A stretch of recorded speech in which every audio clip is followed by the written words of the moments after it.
નમસ્કાર વિદ્યાર્થી મિત્રો, ऑनलाइन शिक्षण कार्य में आप सबनु हार्दिक स्वागत है।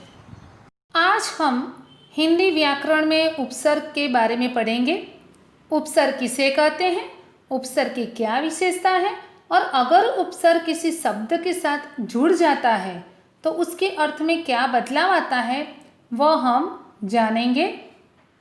सबसे पहले हम उपसर्ग किसे कहते हैं ये हम जानेंगे।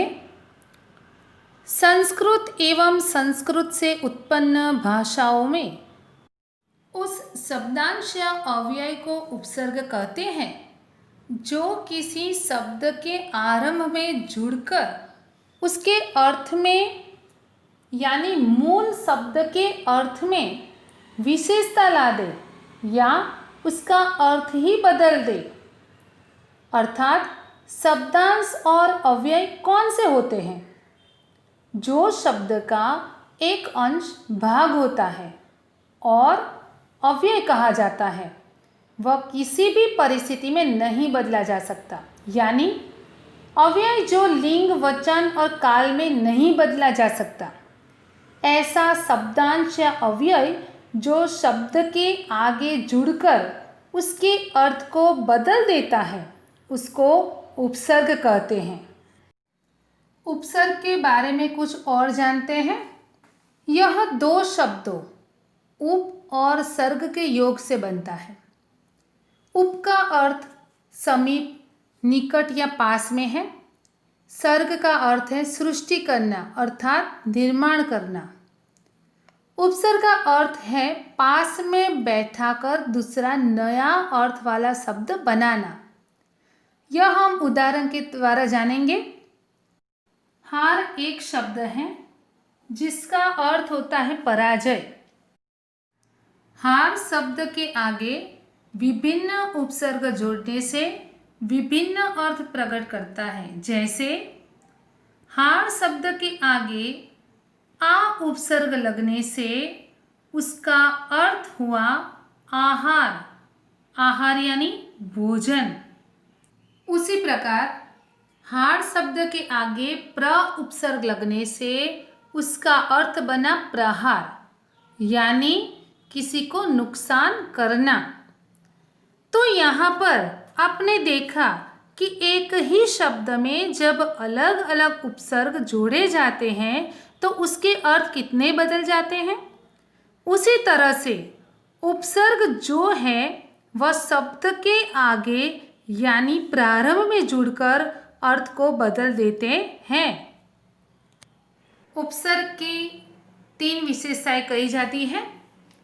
उपसर्ग की पहली विशेषता शब्द के अर्थ में नई विशेषता लाना। जैसे बल शब्द के आगे प्र उपसर्ग जुड़ने से बना प्रबल। बल का अर्थ है शक्तिशाली, लेकिन प्र उपसर्ग जुड़ने से बना प्रबल यानी अधिक शक्तिशाली।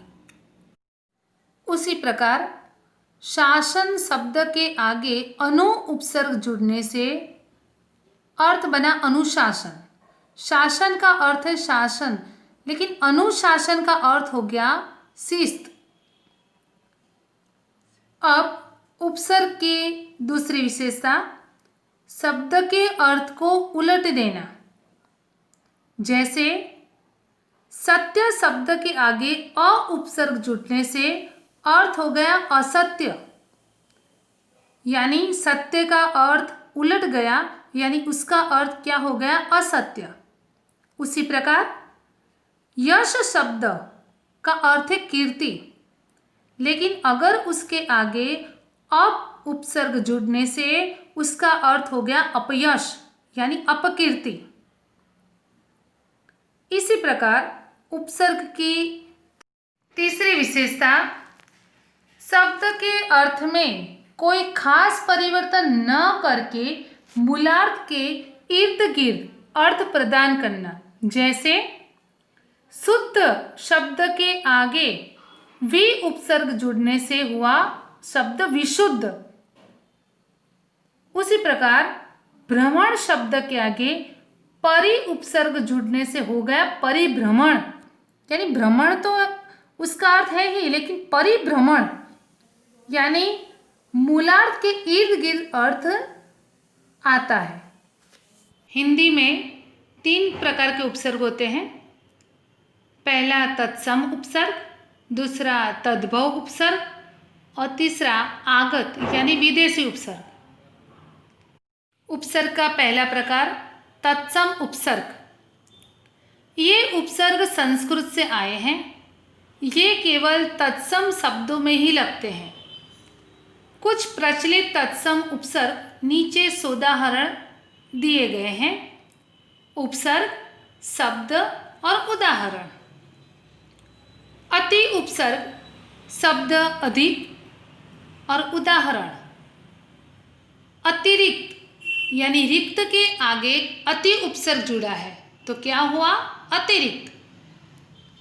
अत्याचार, आचार के आगे अति उपसर्ग जुड़ा तो क्या हुआ? अत्याचार। अतिशय, अत्यंत।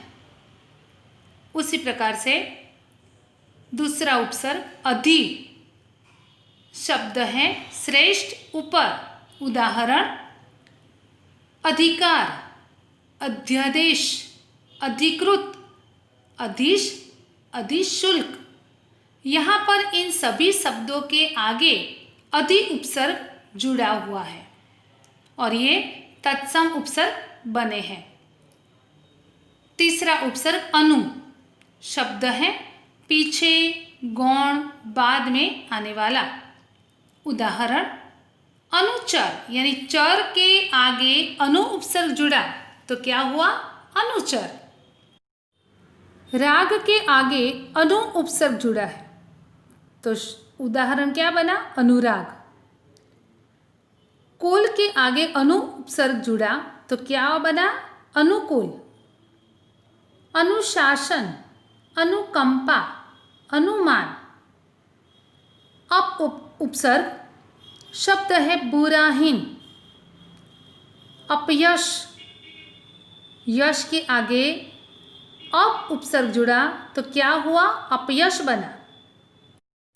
वाद के आगे अप उपसर्ग जुड़ा तो उदाहरण बना अपवाद। इन सभी उदाहरणों के आगे अप उपसर्ग जुड़ता है।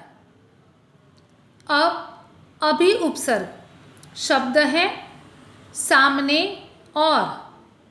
उदाहरण अभिनव, नव के आगे अभि उपसर्ग जुड़ा तो बना अभिनव। भावक के आगे अभि उपसर्ग जुड़ा तो बना अभिभावक। अभिवादन, अभ्यागत, अभियान, अभिष्ट, अभिमान। इन सभी उदाहरणों के आगे तत्सम उपसर्ग जुड़ता है। उपसर्ग का दूसरा प्रकार तद्भव उपसर्ग। हिंदी में अधिकांश तद्भव उपसर्ग हैं जो संस्कृत के तत्सम उपसर्गों से ही विकसित हुए हैं। जैसे अन उपसर्ग, शब्द अभाव, निषेध। उदाहरण अछूत, अनजान, अनमोल, अनकहा। यह सारे जो उदाहरण हैं उनमें अभाव और निषेध का भाव है और इनके आगे उपसर्ग यानी अ और अन उपसर्ग जुड़ा हुआ है। क और कु उपसर्ग, शब्द है बुरा यानी इसका अर्थ होता है बुरा। उदाहरण कपूत, कुचाल, कुरूप, कुलक्षण। इन सब के आगे क जुड़ने से, क और को जुड़ने से इन शब्दों का अर्थ बुरा होता है। तीसरा उपसर्ग नि, शब्द रहित। उदाहरण निडर, निहत्था, निकम्मा। उपसर्ग का तीसरा प्रकार आगत विदेशी उपसर्ग। जो उपसर्ग विदेशी भाषाओं से हिंदी में आए हैं वे विदेशी उपसर्ग कहलाते हैं। इनमें अधिकतर फारसी उर्दू के हैं। जैसे ब उपसर्ग, शब्द है के साथ, के बिना। उदाहरण, बगैर, बखूबी, गैर के आगे ब उपसर्ग जुड़ा तो उदाहरण बना बगैर। खूबी के आगे ब जुड़ा उपसर्ग तो बना बखूबी, और दौलत के आगे भी ब उपसर्ग जुड़ा तो बना बदौलत। उसी प्रकार से बा उपसर्ग शब्द है साथ। कायदा, कायदा के आगे बा उपसर्ग जुड़ा तो हुआ बाकायदा। बख्शदत, बना। उसी प्रकार से बी उपसर्ग शब्द बिना, उदाहरण बेघर, बेहोश, बेसमझ, बेगुनाह। बद उपसर्ग शब्द बुरा, उदाहरण बदनाम, बदमाश, बदचलन, बदसूरत आदि। आज हमने उपसर्ग और उपसर्ग के प्रकारों के बारे में जानकारी प्राप्त की। आभार।